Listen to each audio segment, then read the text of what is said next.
To be or not to be? That is the question. Now, I bet all of you recognize that famous quote from Shakespeare's play Hamlet. And I hope you do as well, Mr. Two-Face. Because Shakespeare is one of the world's greatest playwriters ever. Probably actually the greatest of them all. And Shakespeare should definitely be studied, because his plays can teach us so much about humanity, about philosophy. We can learn so much from them. We can learn so much from Shakespeare. We can learn so much about Shakespeare's plays as well, and about Shakespeare himself. And you, Mr. Two-Face, you should learn as well. Because this time I happen to know quite a lot about William Shakespeare and his plays. So I'm going to show you, Mr. Two-Face, and you as well, quite a lot of things about William Shakespeare. For example, this famous skull that Hamlet has got in his hands is often represented together with his speech, to be or not to be, like I just did. But this is actually false, because Hamlet performs this speech towards the end of the play, and he speaks not to be or not to be. Instead he says, "Alas, poor Yorick," speaking to the skull, and also speaking to a gravedigger who is thereby. So, plenty of stuff to learn about Shakespeare and his plays, and I'm going to teach you all about it. So, I hope you'll enjoy it.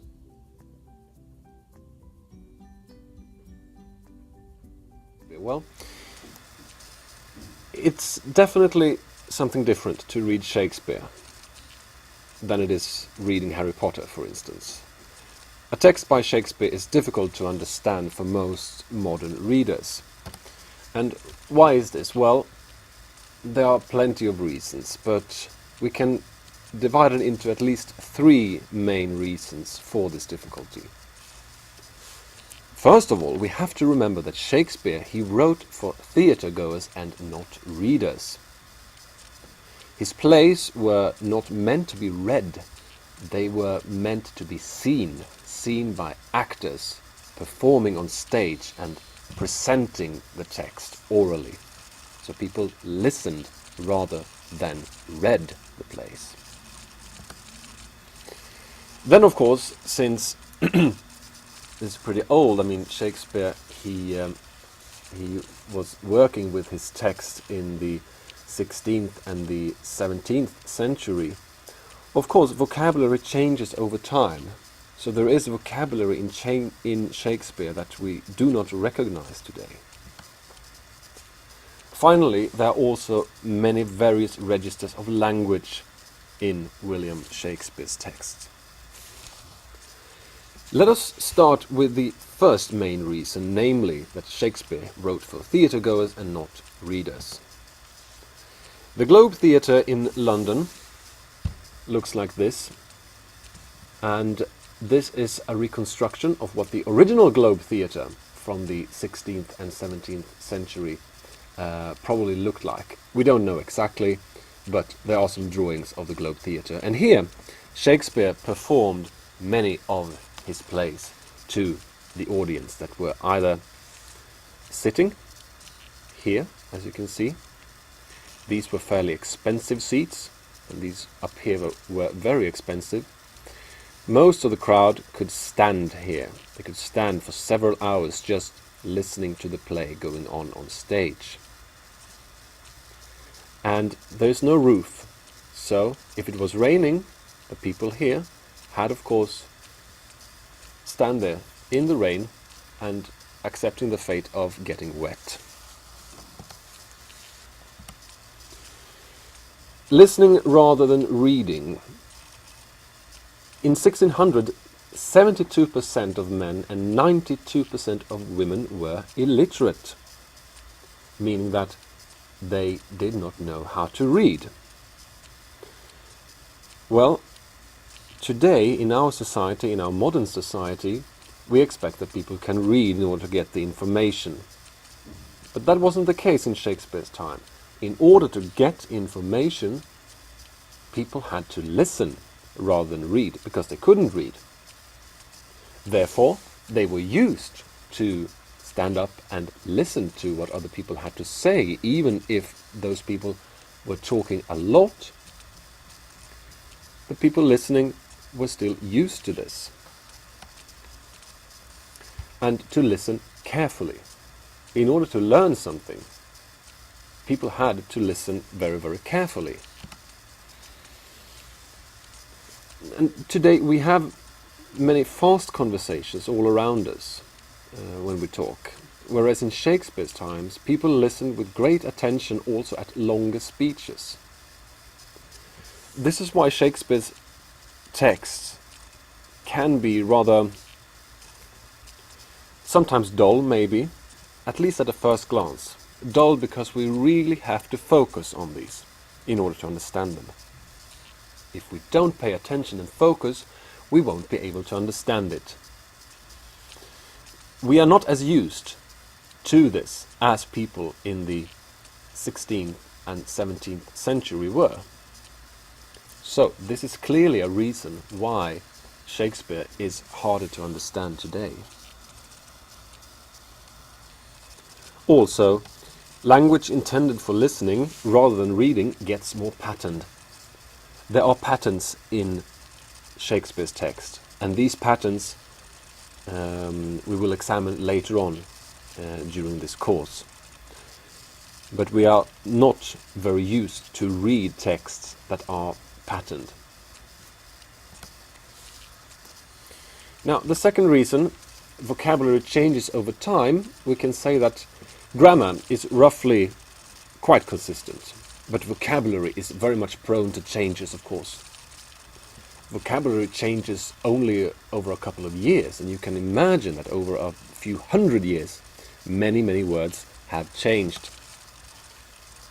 And this is, of course, natural to any language. English is no exception, sorry about that. English is, of course, no exception to this rule. And old words that appear in Shakespeare's text, well, they are old words to us. We call those archaic words, and they are forms of archaism. This is an example of archaism, not from Shakespeare, but it could be Shakespeare. I have bade farewell to my damsel, boarded an omnibus to the hostelry, then quaffed a tankard of foaming ale. So, what does this mean? Well, these are very old-fashioned words, and what it basically means is that I said goodbye to my dear madam, and then I took the bus down to the pub and had a pint of beer. That's what it means in more modern language, but this is very archaic. Now we can skip this Macbeth quote here and instead go to the primary and secondary meaning. When you read Shakespeare for the first time, you often react to words that have the same primary meaning, but which in Shakespeare's time had alternative meanings which has now passed away. Clown, when Shakespeare was using the word clown, it could of course mean what we know as a clown today, but it could also mean peasant. Another example is colour, which in Shakespeare's time could mean disguise. And round could also mean frank. And here are more words that are even gone now from our language. Aroint, meaning go away, decoct, moraine, neb, strosses, for example. Well, words in Shakespeare with different meanings now. Doom, which is opinion, judgment. Fond, meaning stupid and silly. Nice, shy, physical, good for the health. Quick is alive, and tomboy is prostitute. Here we have an example from King Lear. Pray do not mock me. I am a very foolish, fond old man, fourscore upward, not an hour more or less. Now, if we go back here and see that we had fond there that in Shakespeare's time meant stupid and silly, we understand better what King Lear means here.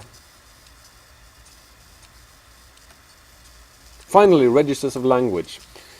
Shakespeare's plays, there are often many different people from many different social classes discussing many different things. And when people from different classes in society speak, they speak differently. They have sociolects. And a sociolect is a certain register of language used dependent on which class you belong to. Shakespeare, he was a master of imitating this kind of language. And this could also be rather confusing to us readers, that we read very different kinds of languages when reading Shakespeare. We hear the king speak in one way, and then we hear a peasant speak in a completely different way. Also, what can make us quite tired when it comes to Shakespeare, when we look in a version of Shakespeare, we often find explanatory notes at the bottom of a page. And these notes, they tend to multiply when something important or difficult is being said. There are scholars today who are explaining to us what metaphors Shakespeare was using here, what allegories he was using here, what kind of similes he was using, because these things, they were different, of course, in Shakespeare's time. And modern readers, we do not know about these metaphors. Therefore, it's very good if we have scholars explaining these to us. However, we are not used to this, which makes it quite hard for us to read. And so, this is when Shakespeare uses the most metaphors and the most complex structures of language. That's when these explanatory notes multiply. We are going to check out Hamlet's soliloquy later on, and you will see all those footnotes, the explanatory notes in that soliloquy.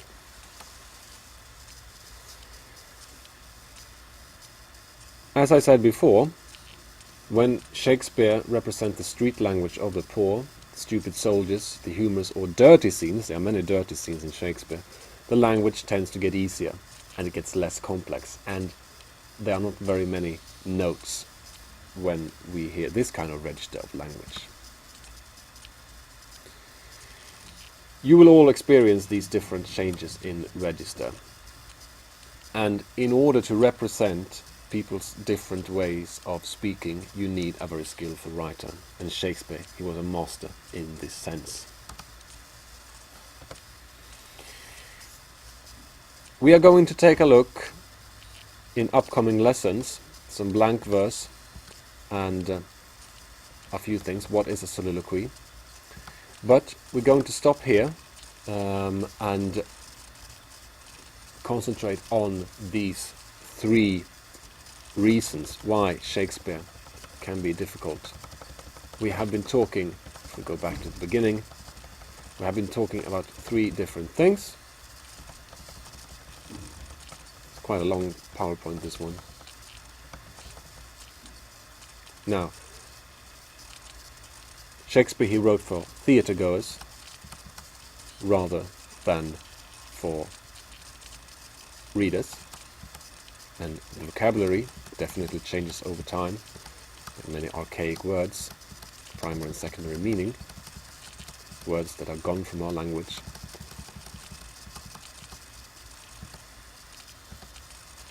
And finally, the registers of language, that there are very many different types of people, many different characters who speak in different ways. We encounter many different registers of language in Shakespeare.